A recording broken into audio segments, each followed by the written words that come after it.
1984 कर्नाटक के एक छोटे से शहर की है। शहर में कई दिनों से काफी हलचल मची हुई थी। रोज रात में शहर का कोई ना कोई मर्द घर से गायब हो रहा था। ये खबर सुनकर वेंकट नाम का एक रिपोर्टर उस शहर में पहुंचा। शाम के कुछ 6 ही बजे होंगे और शहर के लोग जल्दी जल्दी अपनी दुकानें बंद करके घर लौट रहे थे। वेंकट ने देखा कि हर घर के बाहर कन्नड़ा में नालेबा यानी कल आना ऐसा लिखा है। उसने वहां एक पुजारी को रोक के पूछा कि शहर में ये सब क्या हो रहा है। उस पुजारी ने उसे बताया कि शहर में एक लाल साड़ी वाली चुड़ैल घूम रही है।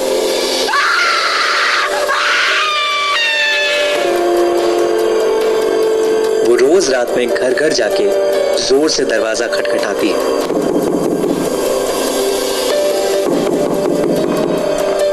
और घर के अंदर जो भी मर्द है उसका नाम पुकारती है।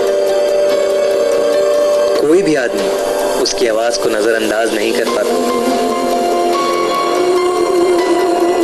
और दरवाजा खोल देता है।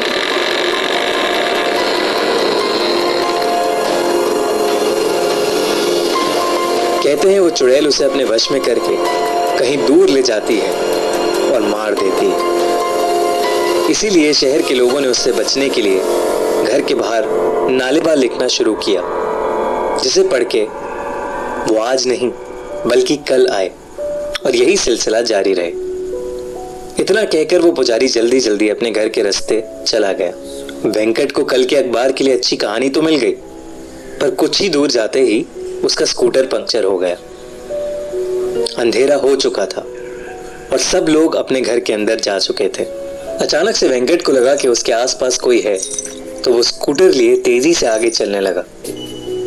किसी ने बहुत ही मधुर आवाज में उसका नाम पुकारा, वेंकट, वेंकट। वेंकट ने जैसे ही स्कूटर के शीशे की ओर देखा, वो स्कूटर वहीं छोड़ के बहुत तेजी से आगे भागा। वो एक छोटे से मकान में जाके छिप गया और दरवाजा अंदर से कस के बंद कर लिया। दरवाजे पर जोर जोर से खटखट होने लगी और उसे अजीबो गरीब आवाजें सुनाई देने लगी। वेंकट बुरी तरह डरा हुआ था। कुछ देर बाद जब सारी आवाजें शांत हुई तो उसने बहुत हिम्मत करके दरवाजा खोला।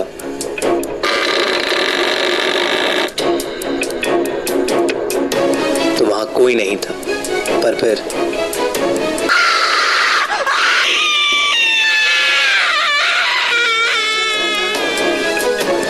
सुबह हुई तो वेंकट उसी घर में बेहोशी की हालत में पड़ा मिला। वो दिन था और आज का दिन है। वेंकट को कभी समझ नहीं आया कि उस रात उसके साथ क्या हुआ। शहर के लोगों ने कहा कि वो शहर का नहीं है, शायद इसीलिए बच गया। कुछ महीनों बाद उस चुड़ैल का कोई किस्सा सुनने में नहीं आया। आज भी उस शहर के लोगों ने अपने घर के बाहर नालेबा यानी कल आना ऐसा लिखा है। फिल्म स्त्री इसी सच्ची कहानी पर आधारित है।